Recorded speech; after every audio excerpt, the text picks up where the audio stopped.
just a quick mission report. So we saw a few tractors in a convoy with Christmas lights and bellowing their horns right across here. Went out of sheer curiosity and saw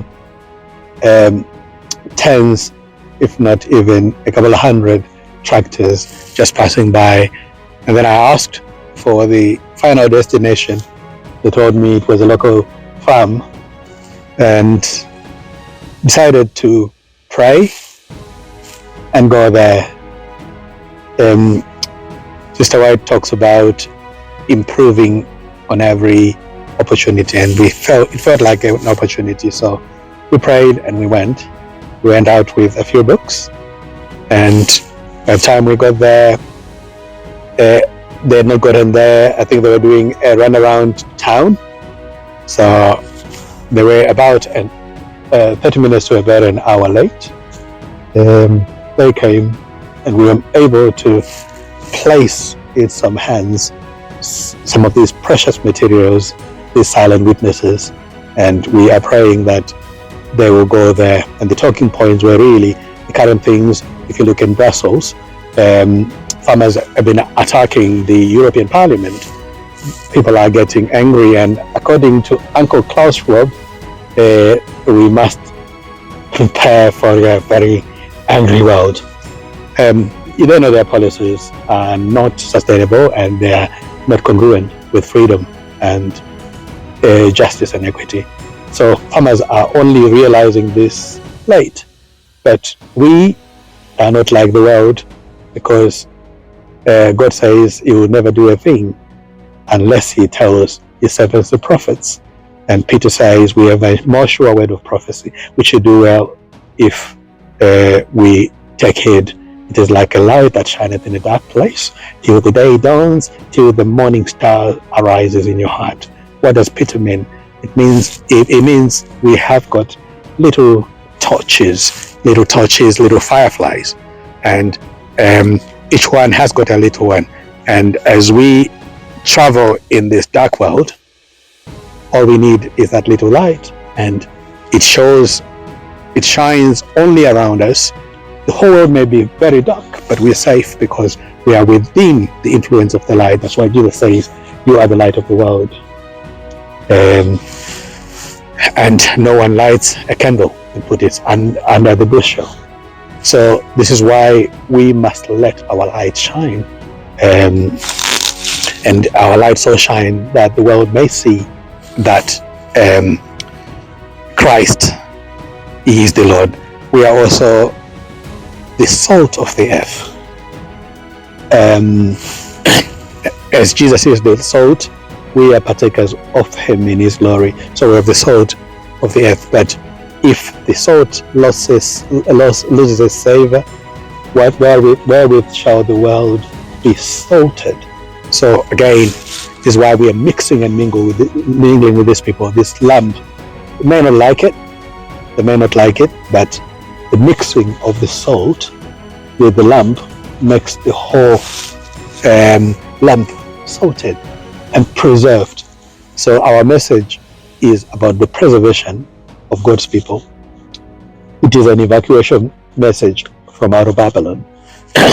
But also, the kingdom of heaven is likened like unto leaven.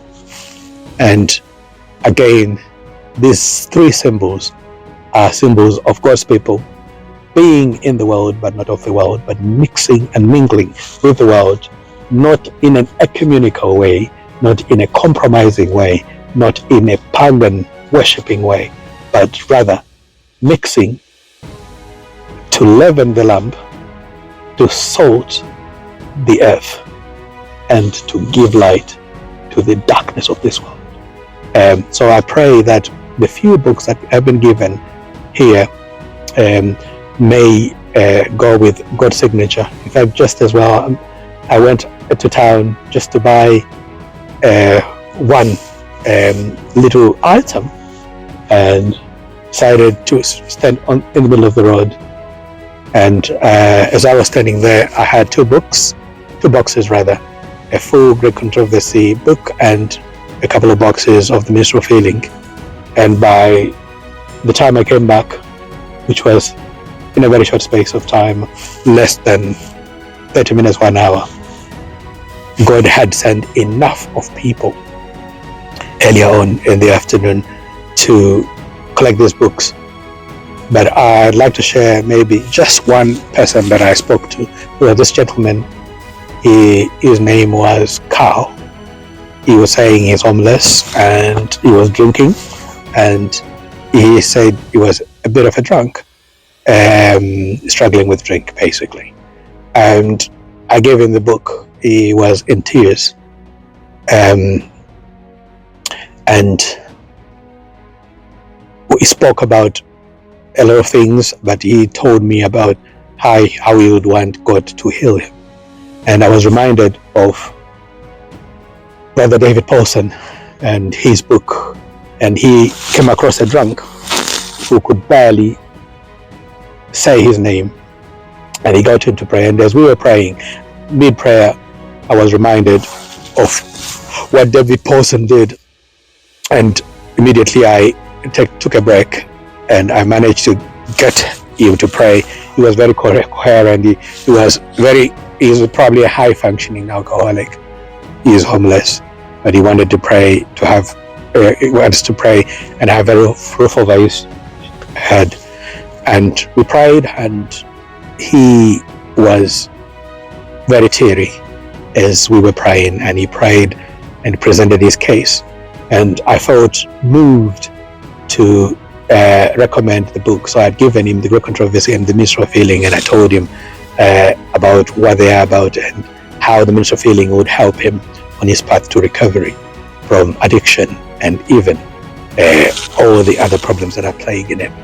But I was moved to share with him David Paulson's audiobook, and I think it is chapter 3.